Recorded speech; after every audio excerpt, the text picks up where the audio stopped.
ओम नमः शिवाय। आज हमारा शिव पुराण का 13वां दिन, जिसमें हम 18वां अध्याय प्रारंभ करते हैं। 18वां अध्याय बंधन और मोक्ष का विवेचन, शिव के भस्म धारण का रहस्य। ऋषि बोले, सर्वज्ञों में श्रेष्ठ सूत जी, बंधन और मोक्ष क्या है? कृपया हम पर कृपा कर हमें बताएं।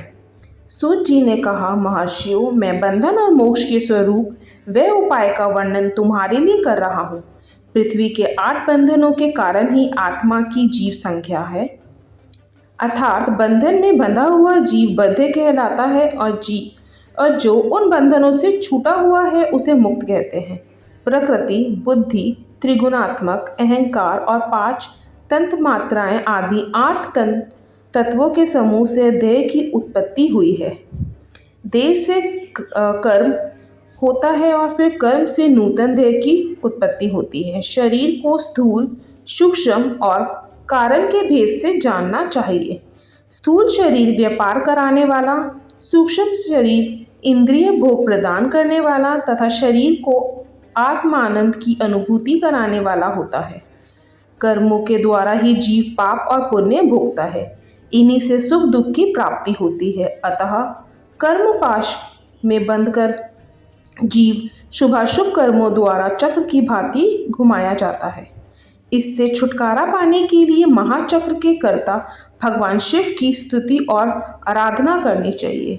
शिव ही सर्वज्ञ, परिपूर्ण और अनंत शक्तियों को धारण किए हैं, जो मन, वचन, शरीर और धन से बैरलिंग या भक्त जनों में शिव भावना करके उनकी पूजा करते हैं, उन पर शिव जी की कृपा अवश्य होती है।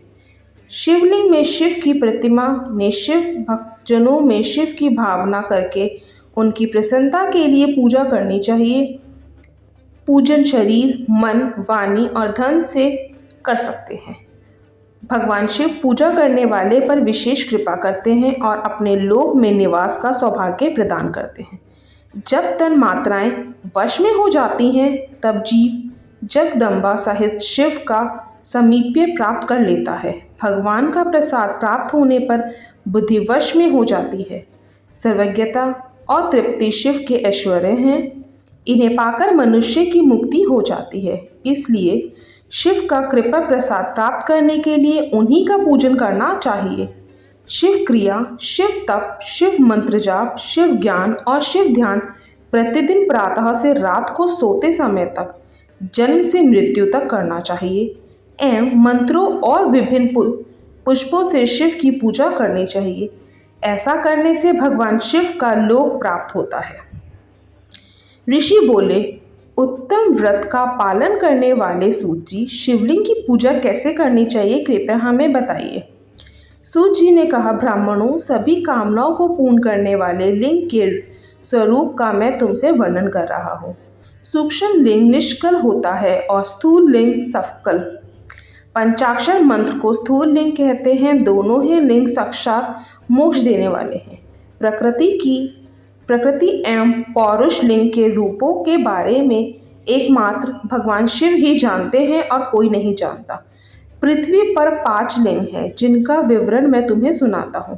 पहला स्वयंभू शिवलिंग, दूसरा बिंदु लिंग, तीसरा प्रतिष्ठ लिंग, चौथा चरलिंग, 5वां गुरुलिंग है। देवर्षियों की तपस्या से संतुष्ट हो उनके समीप प्रकट होने के लिए पृथ्वी के अंतर्गत बीज रूप में व्याप्त हुए भगवान शिव वृक्षों के अंकुर की भांति भूमि को भेद कर नादलिंग के रूप में व्यक्त हो जाते हैं। स्वतः प्रकट होने के कारण ही इसका नाम स्वयंभू लिंग है। इसकी आराधना करने से ज्ञान की वृद्धि होती है। सोने, चांदी, भूमि, वेदी पर हाथ से प्रणव मंत्र लिखकर भगवान शिव की प्रतिष्ठा और आह्वान करें तथा 16 उपचारों से उनकी पूजा करें। ऐसा करने से साधक को ऐश्वर्य की प्राप्ति होती है। देवताओं और ऋषियों ने आत्म सिद्धि के लिए पौरुष लिंग की स्थापना मंत्रों के उच्चारण द्वारा की है। यही प्रतिष्ठित लिंग कहलाता है। किसी ब्राह्मण अथवा राजा द्वारा मंत्र पूर्वक स्थापित किया गया लिंग भी प्रतिष्ठित लिंग कहलाता है, किंतु वह प्राकृत लिंग है। शक्तिशाली और नित्य होने वाला पौरुष लिंग तथा दुर्बल और अनित्य होने वाला प्राकृत लिंग कहलाता है। लिंग नाभि, जीभ, हृदय और मस्तक में विराजमान आध्यात्मिक लिंग को चरलिंग कहते हैं। पर्वत को पौरुष लिंग और भूतल को विद्वान प्राकृत लिंग मानते हैं। पौरुष लिंग समस्त ऐश्वर्य को प्रदान करने वाला है, प्राकृत लिंग धन प्रदान करने वाला है।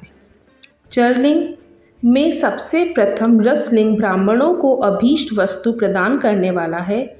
सुवर्णलिंग वैश्यों को धन, बाणलिंग क्षत्रियों को राज्य, सुंदरलिंग शूद्रों को महाशुद्धि प्रदान करने वाला है।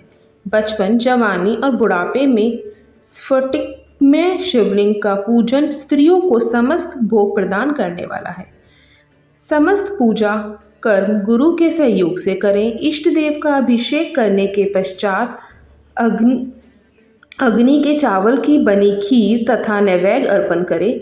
निवृत्त मनुष्य को सूक्ष्म लिंग का पूजन विभूति के द्वारा करना चाहिए। विभूति लोकाग्नि जनित, वेदाग्नि जनित और शिवाग्नि जनित 3 प्रकार की होती है। लोकाग्नि जनित अर्थात लौकिक भस्म को शुद्धि के लिए रखें। मिट्टी, लकड़ी और लोहे के पात्रों की धान्य, तिल, वस्त्र आदि के भस्म से शुद्धि होती है। वेदों से जनित भस्म को वैदिक कर्मों के अंत में धारण करना चाहिए। मूर्तिधारी शिव का मंत्र पढ़कर बेल की लकड़ी जलाएं। कपिला गाय के गोबर तथा शमी, पीपल, पलाश, बड़, अमलताश और बेर की लकड़ियों से अग्नि जलाएं। इसे शुद्ध भस्म माना जाता है। भगवान शिव ने अपने गले में विराजमान प्रपंच को जलाकर भस्म रूप से सारतत्व को ग्रहण किया है। उनके सारे अंग विभिन्न वस्तुओं के सार रूप हैं। भगवान शिव ने अपने माथे के तिलक में ब्रह्मा, विष्णु और रुद्र के सार तत्व को धारण किया है। सजल भस्म को धारण करके शिवजी की पूजा करने से सारा फल मिलता है।